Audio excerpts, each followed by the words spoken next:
Hi guys and welcome back to the channel Deepak Yadav Education. Welcome to the daily current affairs of 30th of April 2026. तो guys आज है तारीख 30 अप्रैल 2026 और है Thursday. आज की तारीख से जितने भी मोस्ट इंपॉर्टेंट करंट अफेयर्स बनेंगे वो सारे के सारे करंट अफेयर्स इस पर्टिकुलर लेक्चर में हम डिस्कस करेंगे। जैसा कि आप लोगों को पता है रोजाना सुबह सुबह 5:30 बजे ये वीडियो आपको इसी चैनल पर मिल जाता है। करंट अफेयर्स के लिए अगर आप लोग परेशान हैं, इस चैनल पर 2 videos on a daily basis upload होते हैं। एक सुबह 5:30 बजे और एक 7 या 7:30 बजे के बीच हमारी क्लासेस स्टार्ट होती है, जहां पे हम एक कंप्लीट न्यूज़पेपर को भी कवर करते हैं। तो जितने भी लोग फर्स्ट टाइम चैनल पर जुड़ रहे हैं, मेक श्योर करें चैनल को सब्सक्राइब कर लें, ताकि डेली बेसिस पे ये न्यूज़पेपर एनालिसिस, ये प्रीलिम्स बूस्टर की सीरीज़ आप तक सही समय पर पहुंचते रहे। अब वैसे आज के सेशन में कोई ज़्यादा मात्रा में टॉपिक्स नहीं है, ठीक है। अब जो भी टॉपिक्स हैं वो इंपॉर्टेंट है, तो आज का सेशन कोई ज़्यादा लेंदी नहीं होने वाला है, छोटा सा सेशन होने वाला है, जल्दी जल्दी कवर करना। और वीडियो के लास्ट में हमेशा की तरह छोटा सा टेस्ट मिलेगा, प्रैक्टिस क्वेश्चंस को अटेम्प्ट कीजिएगा, आपको चेकआउट करने को मिलेगा कि भाई आप कितना कुछ सीख पा रहे हैं, आपने सही तरीके से लेक्चर को सुना या नहीं सुना है। तो आप लोगों की रिस्पॉन्सिबिलिटी बनती है, वीडियो के लास्ट में दिए गए टेस्ट को अटेम्प्ट करो, जो भी स्कोर आएगा उसको नीचे कॉमेंट सेक्शन में लिखो।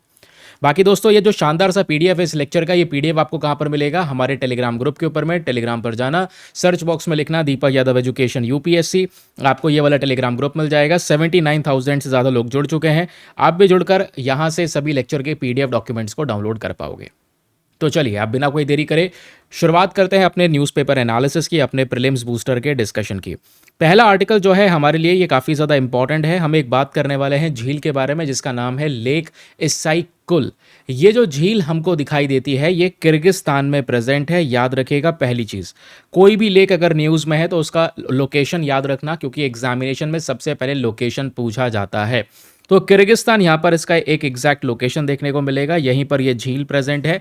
लेकिन क्वेश्चन यह है कि सर हम इसको डिस्कस क्यों कर रहे हैं? Times of India, NDTV, Indian express, सभी जगहों पे चर्चा ये हो रही है कि इस झील के नीचे एक बहुत ही इंपॉर्टेंट डिस्कवरी की गई है, कुछ पुराने टाइम का शहर यहाँ पर मिला है। तो उसी वजह से ये पूरी झील चर्चाओं में बनी हुई है, क्योंकि इस झील को लेकर इतिहास में पहले भी बहुत सारी चीज़ें घटित हुई हैं, जिसकी वजह से आज बहुत सारी मिस्ट्री है जो इस लेक के साथ में रहती है। तो हाल ही में एक एंशंट शहर यहाँ पर मिला इस झील के नीचे, जिस वजह से न्यूज़ में आया। तो हमारा इतना काम बनता है कि एग्जामिनेशन में अगर कोई क्वेश्चन आए तो हमें पता होना चाहिए ये झील कहाँ पर है। किर्गिस्तान में है। किर्गिस्तान जो कि एक सेंट्रल एशियाई देश है, आपको पता है सेंट्रल एशिया में 5 कंट्रीज आती हैं। 4 कंट्रीज़ तो आपको यहाँ पर इसी फोटो में दिखाई दे रही हैं। ज़रा 5वीं कंट्री बताना वो कौन सी है जो सेंट्रल एशिया के अंदर में आती है। पता तो चले कि हाँ 5 कंट्रीज़ के नाम पता है या नहीं पता है जो सेंट्रल एशिया के इंपॉर्टेंट नेशंस हैं। तो सबसे पहली दोस्तों यहाँ पर क्या याद रखना है आपने? लोकेशन जो मैंने आपको बता दिया कि ये कहाँ पे एग्जैक्टली लोकेटेड है। किर्गिस्तान के अंदर नॉर्थ ईस्टर्न रीजन में ये पर्टिकुलर झील हमको देखने को मिल जाती है। इस झील के आसपास पहाड़ियाँ हैं, बहुत सारे पहाड़ हैं। आपको याद रखना है वो कौन सी पहाड़ियाँ हैं? Tian Shan mountains. ये भी क्वेश्चन बन सकता है कि बताओ ये जो झील है जिसके बारे में भी हम डिस्कशन कर रहे हैं, इस झील के आसपास कौन सी पहाड़ियाँ, कौन सी पहाड़ियों से घिरी हुई है? तो ये तियान शान पहाड़ियाँ हैं। इन पहाड़ियों को हम बोलते हैं हेवंस माउंटेन। क्यों? क्योंकि इन पहाड़ियों के जब ऊपर देखोगे ना, ऊपरी वाले हिस्से में यहाँ पर स्नो पड़ी हुई रहती है, यानी कि बर्फ़ से ऊपर ऊपर इनकी जो टिप है वो ढकी हुई रहती है। ठीक है, आई होप आपको ये भी क्लैरिटी मिल चुकी है। ये जो झील है ये एक ऐसे बेसिन में आती है जिसको बोलते हैं एंडरोइक बेसिन। अब एंडरोइक बेसिन एक बहुत ही ज़्यादा रेलिवेंट कॉन्सेप्ट है दोस्तों, ज्योग्राफी का टर्म है। ये एक ऐसी जगह या एक ऐसी झील है जिसमें कह सकते हैं जिसका पानी कहीं पर बाहर नहीं जा रहा है, इसका पानी इवापोरेट होता है, इसका पानी भाप बन के उड़ता रहता है लगातार, है ना। कई बार इसको हम हॉट लेक का नाम भी देते हैं। ठीक है, तो ये झील जमती नहीं है, इसमें पानी प्रेजेंट है, ना ही जम रही है, भाप बनेगा, उड़ेगा, इस तरीके के प्रोसेस चलता रहता है। अब इस झील के कुछ इंपॉर्टेंट ज्योग्राफिकल फीचर, जो पानी है वो ब्लू और ब्रैकिश वाटर है, स्लाइटली हल्का सा खारापन इसमें देखने को मिलेगा। इस झील को लेकर 2 से 3 बेसिक फैक्ट हैं। फैक्ट नंबर 1 इज ये second largest high mountain lake है आफ्टर लेक टीटीकाका। तो लेक टीटीकाका दुनिया की कौन सी है? दुनिया की सबसे लार्जेस्ट लेक जो ऊंची पहाड़ियों पर लोकेटेड है। लेक टीटीकाका के बाद में second largest high mountain lake आपकी ये वाली झील देखने को मिल जाती है, लेक एसेक कुल। ठीक है, पहला फैक्ट। दूसरा फैक्ट क्या है दोस्तों? ये लेक एसेक कुल सेकेंड लार्जेस्ट सैलीन लेक है after the Caspian Sea. Caspian Sea का पानी बहुत खारा है भाई। अब कैस्पियन सी के बाद में आप देख पाओगे तो इस सेकेंड लार्जेस्ट सैलीन लेक यहाँ पर इसको बोला जाता है। पूरे किर्गिस्तान में सबसे बड़ी झील है, तो किर्गिस्तान के लिए बहुत इंपॉर्टेंट है। फिर जब बात आती है गहराई की, तो सातवीं सबसे ज़्यादा गहरी लेक माना जाता है पूरे दुनिया में। इसकी गहराई बहुत ही ज़्यादा मैसिव है। अब आते हैं इसके कुछ इंपॉर्टेंट यूनिक कैरेक्टरिस्टिक्स कि भाई ये जो झील है, ये झील सर्दियों के समय पर भी, क्योंकि भाई सेंट्रल एशियन कंट्रीज़ हैं, ऊपर की साइड में और जाओगे, ठीक है, नॉर्थ पोल की साइड में रशिया के पास है ये सारे देश, तो ठंड रहती है यहाँ पर। तो ठंड रहती है तो ये झील जमती नहीं है क्या? नहीं। इस झील में यही खास बात है कि भाई कभी भी जो ये पानी है फ्रीज़ नहीं होता इसकी डेप्थ की वजह से, क्योंकि गहराई बहुत ज़्यादा है। अगर थोड़ी बहुत गहराई होती तो बर्फ़ जम जाती है उसमें। गहराई बहुत ज़्यादा है, वार्म स्प्रिंग्स होती हैं, इसलिए कई बार इसको हॉट लेक भी कहा जाता है। ठीक है, ये याद रखिएगा। एनवायरमेंटल इंपॉर्टेंस की बात करेंगे तो रामसर कन्वेंशन के अंडर में इसको कवर किया गया था 1976 में, यानी इसको ऑलरेडी इंटरनेशनल इंपॉर्टेंस दिया जा चुका है, इंटरनेशनली इसको एक दर्जा दिया जा चुका है। हम इस झील की प्रोटेक्शन की बात कर रहे हैं। तो अभी हाल ही में न्यूज़ में क्यों कवर किया गया था, ये खबर मैंने आपको बता दी थी, क्योंकि अंडर वाटर आर्कियोलॉजिस्ट ने डिस्कवर किया है एक बहुत ही इंपॉर्टेंट छिपा हुआ शहर, और वो शहर लगभग इस किर्गिस्तान पर्टिकुलर रीजन के 700 साल पुराने सिविलाइजेशन को, 700 साल पुरानी सभ्यता को दर्शाता है, उसको इंडिकेट करता है। तो आने वाले समय पर इस पे और भी मल्टीपल रिसर्चेस हो सकती हैं, जिसकी वजह से बार बार ये लेक आपकी चर्चाओं में रहेगी। तो पता होना चाहिए लेक ऐसे कुल के बारे में सारे के सारे रेलिवेंट फैक्ट।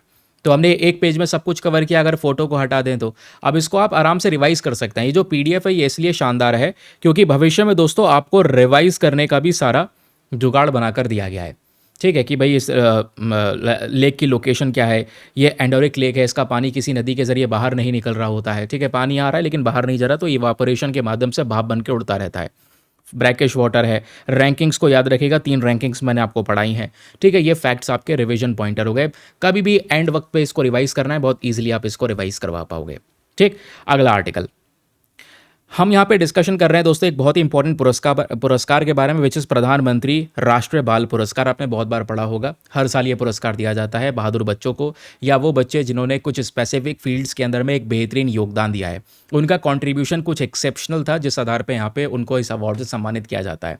एक एक करके मैं आपको इस अवार्ड के बारे में हर एक बातें समझाऊंगा, लेकिन उससे पहले एक छोटा सा काम करना। यहाँ तक आ चुके हो दोस्तों तो वीडियो पे एक छोटा सा लाइक का बटन है, उसको प्रेस कर सकते हो। 2000 लाइक्स का टारगेट होता है, जिसको मिलकर आप सभी लोग सपोर्ट कर सकते हैं। ठीक है, तो अभी ये न्यूज़ में क्यों बना हुआ है, क्योंकि केंद्र सरकार ने कुछ नॉमिनेशंस को इनवाइट किया है फॉर द प्रधानमंत्री राष्ट्रीय बाल पुरस्कार। इस पुरस्कार के लिए कुछ नाम, कुछ नॉमिनेशंस इनवाइट करे गए हैं कि भैया इस बार किस किस को ये पुरस्कार देना है। इसी वजह से ये चर्चाओं में है। तो आइए, सबसे पहले आपको अवार्ड के बारे में पता होना चाहिए, क्योंकि प्रीलिम्स में जो फैक्चुअल क्वेश्चन बनेंगे वो इसी अवार्ड को लेकर बनेंगे। तो पहली चीज़, ये एक नेशनल ऑनर है जो हर साल दिया जाता है। कौन देती है? भारत सरकार देती है। एंड क्वेश्चन ये बन सकता है कि बताओ प्रधानमंत्री बाल पुरस्कार, ये पूरा पुरस्कार कौन ऑर्गेनाइज करता है, कौन से मंत्रालय के अंदर में आता है? तो ध्यान रखना, हम बच्चों की बात कर रहे हैं। बाल पुरस्कार, जिन बच्चों ने यहाँ पर अलग अलग कैटेगरीज में एक्सेप्शनल काम किया है, हम उनकी बात कर रहे हैं। तो जब बच्चों की बात हो रही है तो ये कौन से मंत्रालय के अंडर में आता है? Ministry of women and child development के अंडर में आता है। इसको याद रखिएगा। अब जैसे मैं बार बार आप लोगों से कह रहा था, कुछ कैटेगरीज हैं, कुछ स्पेसिफिक कैटेगरीज जिसमें इस अवार्ड से सम्मानित किया जाता है। स्पेसिफिक कैटेगरीज में पहला ब्रेवरी, जिस भी बच्चे ने बहादुरता दिखाई है वो यहाँ पर इस अवार्ड के लिए कह सकते हैं कि एलिजिबल हो जाता है। फिर किसी ने आर्ट एंड कल्चर में कोई एक्सेप्शनल कंट्रीब्यूशन दिया है, even environment, social science, science and technology, sports, इन सब में जिसका भी कोई एक्सेप्शनल कंट्रीब्यूशन है, और इसी भागों में इस अवार्ड की कैटेगरीज को बांटा जाता है। अब जिस भी बच्चे को ये अवार्ड दिया जाता है उसके पीछे कुछ कंडीशंस होती हैं दोस्तों। कंडीशन नंबर 1 इज़ कि भाई वो जो व्यक्ति है वो भारत का नागरिक होना चाहिए, इंडियन सिटीजन होना चाहिए। कंडीशन नंबर 2, उसकी जो उम्र है वो 5 से 18 साल होनी चाहिए, और जो भी उसने काम किया है जिसकी वजह से उसको पुरस्कार दिया जा रहा है वो लास्ट के जो 2 ईयर्स हैं, उन्हीं लास्ट के 2 ईयर्स का उनका कंट्रीब्यूशन होना चाहिए। ठीक है, तो ये याद रखिएगा। 2 एलिजिबिलिटी क्राइटेरिया है, Indian citizen and age must be 15 to 18 years. तो अगर ये दोनों क्राइटेरिया पूरा हो रहा है और जिसने एक्सेप्शनली कंट्रीब्यूट करा है इनमें से किसी स्पेसिफिक फील्ड में, इसके अलावा कोई दूसरी फील्ड आप लोगों से एग्जामिनेशन में पूछ ले, एंटरप्रेन्योरशिप वगैरह, तो नहीं है। Bravery, art and culture, environment, social service, science and technology और स्पोर्ट्स सेक्शन, इसमें जिसका भी कंट्रीब्यूशन है उसी पर्पज से ये जो अवार्ड है दिया जाता है। अब एलिजिबिलिटी हमने डिस्कस कर ली, और हमने ये भी डिस्कस किया हर साल इस अवार्ड से बच्चों को सम्मानित किया जाता है। तो कितने अवार्ड दिए जाते होंगे, क्योंकि यहाँ पर एक बच्चा थोड़ी है, तमाम बहुत सारे बच्चे हैं। तो दोस्तों सालाना की बात करेंगे तो मैक्सिमम ज़्यादा से ज़्यादा 25 अवार्ड दिए जाते हैं। मैक्सिमम नंबर है 25 अवार्ड। हालांकि ये नंबर थोड़ा फ्लेक्सिबल है, कई बार 20 अवार्ड भी दिए जाते हैं, कई बार 22 भी दिए जाते हैं, लेकिन मैक्सिमम जो है ये 25 अवार्ड दिए जाते हैं एक साल के अंदर में बच्चों को। इस अवार्ड में क्या होता है, एक मेडल, एक सर्टिफिकेट और एक साइटेशन बुकलेट वगैरह यहाँ पर दिया जाता है। ठीक है, इसमें कैटेगरीज याद रखना इंपॉर्टेंट है, क्योंकि कुछ पूछे या ना पूछे 2-3 बातें पूछ सकता है। पहली चीज़ कि भाई कौन से मंत्रालय में आता है, मंत्रालय याद रखना आसान है। बाल पुरस्कार की बात हो रही है तो ministry of women and child development. अब कैटेगरीज की बात आएगी तो art culture, environment, social service, science and tech, it sports category and bravery, इन ये कैटेगरीज हैं जिसके अंदर में अवार्ड दिया जाता है। तो हाल ही में चर्चाओं में था, हमने इसको भी आराम से बहुत प्यार से कवर कर लिया। चलिए अगला आर्टिकल। अगले आर्टिकल में दोस्तों यहाँ पे डिस्कशन हो रहा है लूजोन आइलैंड के बारे में। आप very very important topic, specially GS paper number 2 के परस्पेक्टिव से इंपॉर्टेंट है। प्लेसेस इन न्यूज़ में पूछा जा सकता है लूजोन आइलैंड। लूजोन आइलैंड हाल ही में चर्चाओं में आया क्योंकि जो चाइना है वो लूजोन आइलैंड पर एक ड्रिलिंग करता हुआ नजर आता है। ठीक है, लूजोन आइलैंड के रिस्पेक्ट में। लेकिन ये जो आइलैंड है याद रखिएगा ये फिलीपींस का हिस्सा है। ये फिलीपींस है, ये साउथ चाइना सी है। इधर आओगे दोस्तों तो यहाँ पर आपको चाइना देखने को मिल जाएगा। तो चाइना और फिलीपींस के बीच में कई बार लड़ाई रहती है। ये 9 डैश लाइन्स हैं। इन 9 डैश लाइन के अंदर में आपको पता होगा छोटे छोटे आइलैंड्स हैं, है ना।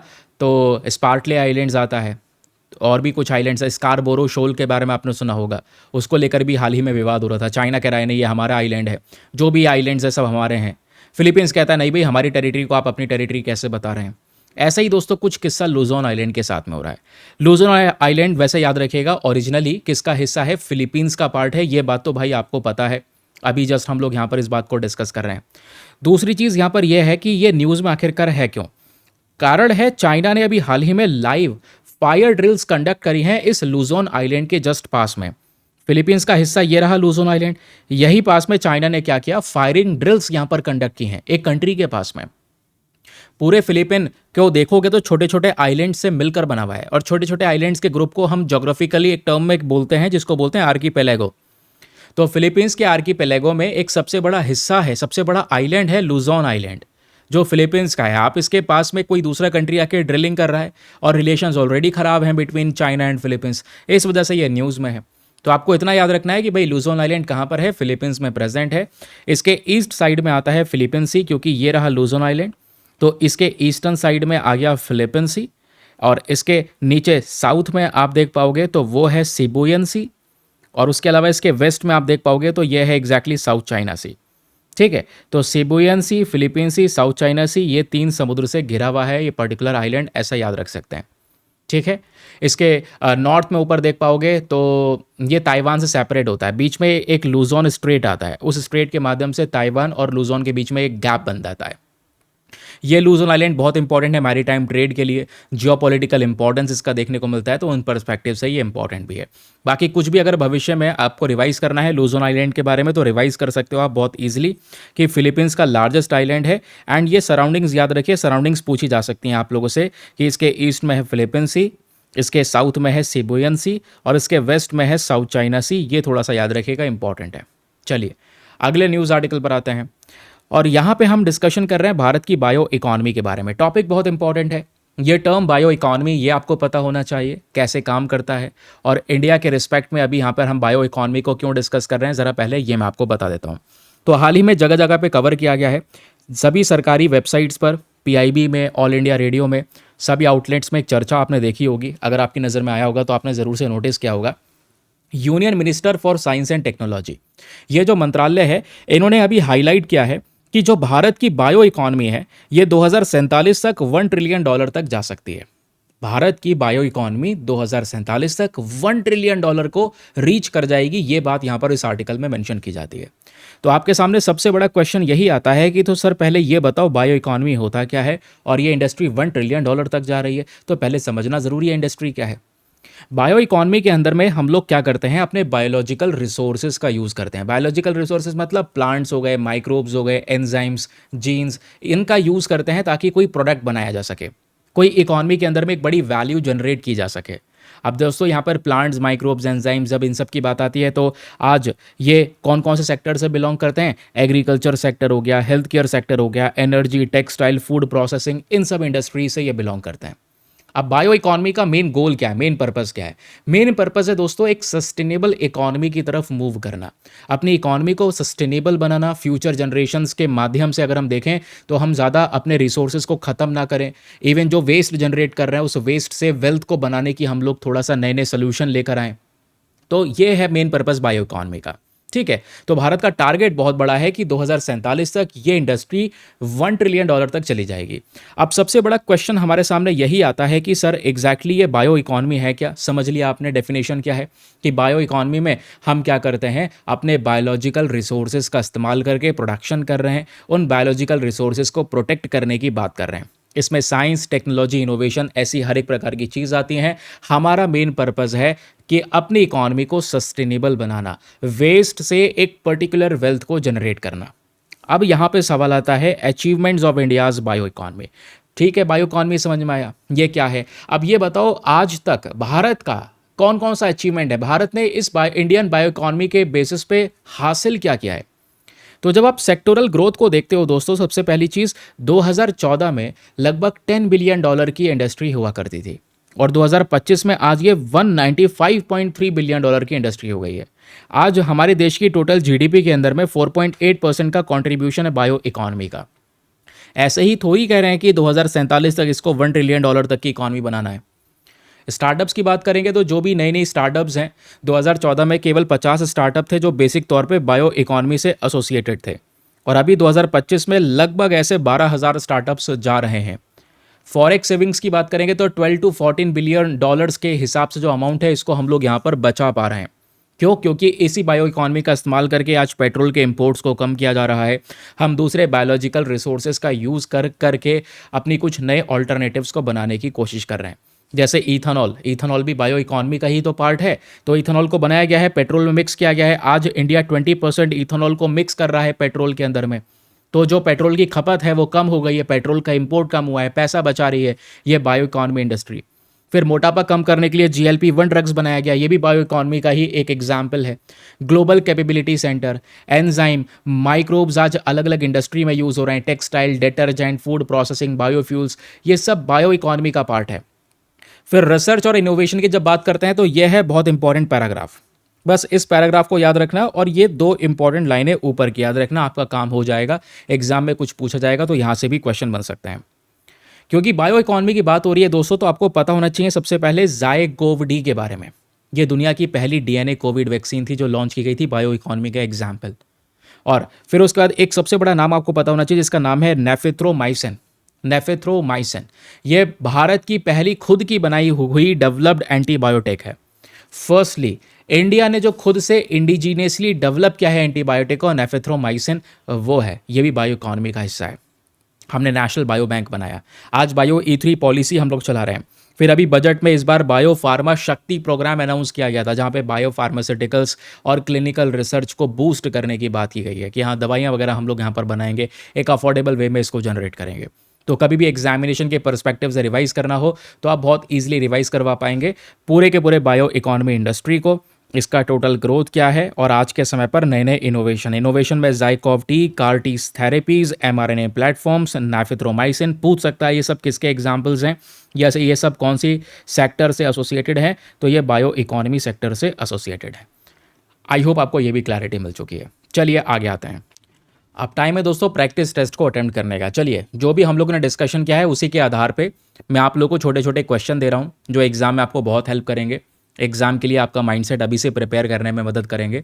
तो फटाफट यहाँ पर अपने कमेंट सेक्शंस ओपन करिए, क्वेश्चन नंबर 1, क्वेश्चन नंबर 2 करके यहाँ पर लिखते रहिए और सभी के आंसर्स आपको नीचे कमेंट सेक्शन में देने हैं। ठीक है, जितना ज़्यादा पार्टिसिपेशन करेंगे मुझे उतना ज़्यादा यहाँ पर मोटिवेशन मिलता है कि हाँ ज़्यादा से ज़्यादा लोग पार्टिसिपेट कर रहे हैं सेशन में। तो क्वेश्चन नंबर 1 आपके सामने प्रेजेंट है, consider the following statements regarding lake एसेक कुल। तो लेक एसेक कुल को लेकर 3 स्टेटमेंट हैं, बताना है कौन सा स्टेटमेंट सही है। पहला, ये जो झील है ये नॉर्थ ईस्टर्न किर्गिस्तान में लोकेटेड है। दूसरा, ये एक एंडोरिक लेक है। तीसरा, ये सर्दियों के समय पर कंप्लीटली जम जाती है पूरी की पूरी झील। तो बताएं कौन सा स्टेटमेंट सही है। Option number A 1 and 2 only, B 2 and 3 only, C 1 and 3 only या फिर D 1, 2 and 3। तो बताएं दोस्तों यहाँ पर इसका जो सही उत्तर है एग्जैक्टली क्या होना चाहिए। अगला क्वेश्चन आपके सामने ये प्रेजेंट है।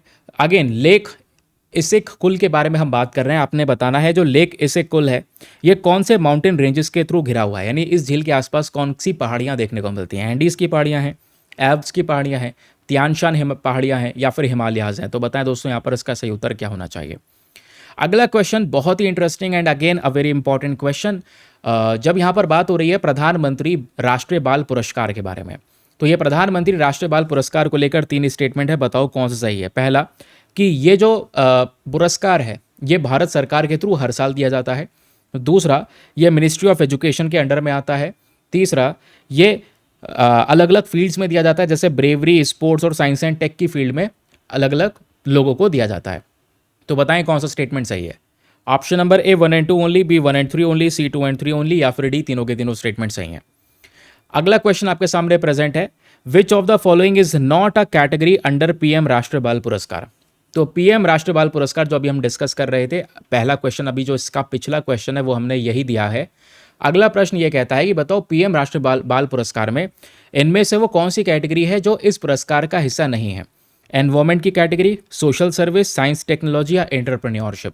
बताओ इसका सही उत्तर क्या होना चाहिए। अगला क्वेश्चन आपके सामने यहाँ पर ये प्रेजेंट है with reference to the Luzon island. Luzon island के रेफरेंस में बताना है कौन सा स्टेटमेंट करेक्टली मैच है। एक तरफ वाटर बॉडीज दी गई हैं और दूसरा तरफ इनका लोकेशन दिया गया कि बताओ लूजोन आइलैंड के कौन सी जगह पर, यानी किस लोकेशन में कौन सा समुद्र है। मैचिंग सही है, कौन से पार्ट सही है, कौन सा पेयर सही है, ये बताना है। क्या लूजोन आइलैंड के ईस्टर्न साइड में फिलीपीन सी है? क्या लूजोन आइलैंड के साउथ में सिबुयन सी है? क्या लूजोन आइलैंड के वेस्ट में साउथ चाइना सी है? तो बताएं इनमें से कौन सा पेयर्स करेक्ट है। Option number A 1 and 2 only, B 2 and 3 only, C 1 and 3 only या फिर डी तीनों के तीनों स्टेटमेंट्स यहाँ पर सही हैं।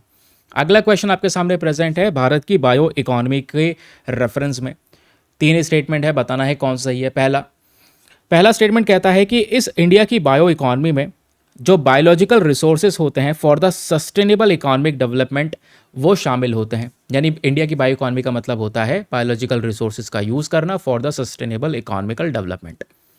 सेकेंड स्टेटमेंट कहता है कि जो इंडिया की बायो इकोनॉमी है ये ऑलरेडी $1 ट्रिलियन तक जा चुकी है in terms of size. Third statement कहता है कि जो ज़ाइकोव डी है ये दुनिया का पहला डीएनए कोविड-19 वैक्सीन है जिसको इंडिया में डेवलप किया गया था। तो बताएं दोस्तों यहाँ पर तीनों में से कौन कौन सा स्टेटमेंट एग्जैक्टली सही है। Option number A 1 and 2 only, B 1 and 3 only, C 2 and 3 only या फिर डी तीनों के तीनों स्टेटमेंट्स यहाँ पर सही हैं। तो ये था आज का हमारा डिस्कशन। आई होप आपको क्लैरिटी मिल चुकी होगी अच्छे से। जो भी बातें मैंने आप लोगों को समझाई हैं वो बढ़िया तरीके से क्लियर हो चुकी होगी। और ये बात आप लोगों को पता है कि रोज़ाना ये जो सेशन है ये सुबह सुबह 5:30 बजे इसी चैनल पर मिल जाता है। तो मेक श्योर करें जितने भी लोग फर्स्ट टाइम जुड़ रहे हैं चैनल को ज़रूर से यहाँ पर सब्सक्राइब कर लें ताकि डेली बेसिस पे ये एनालिसिस आपको मिलता रहे। और अभी थोड़ी देर में हम मिलेंगे अपने द हिंदू न्यूज़पेपर डिस्कशन में, तो उस सेशन में भी प्लीज़ अवेलेबल हो जाना। वहाँ पे बहुत कुछ डिटेल से मैं कवर करता हूँ, आपका न्यूज़पेपर का कंप्लीटली कवरेज करवाता हूँ, नोट मेकिंग करवाता हूँ, हर एक चीज़ आपको वहाँ पर प्रोवाइड करवाई जाती है। तो चलिए इसी के साथ में करते हैं लेक्चर को समाप्त। मिलते हैं आप लोगों से नेक्स्ट वीडियो में। आज के लिए bye bye, have a nice day, thank you and Jai Hind.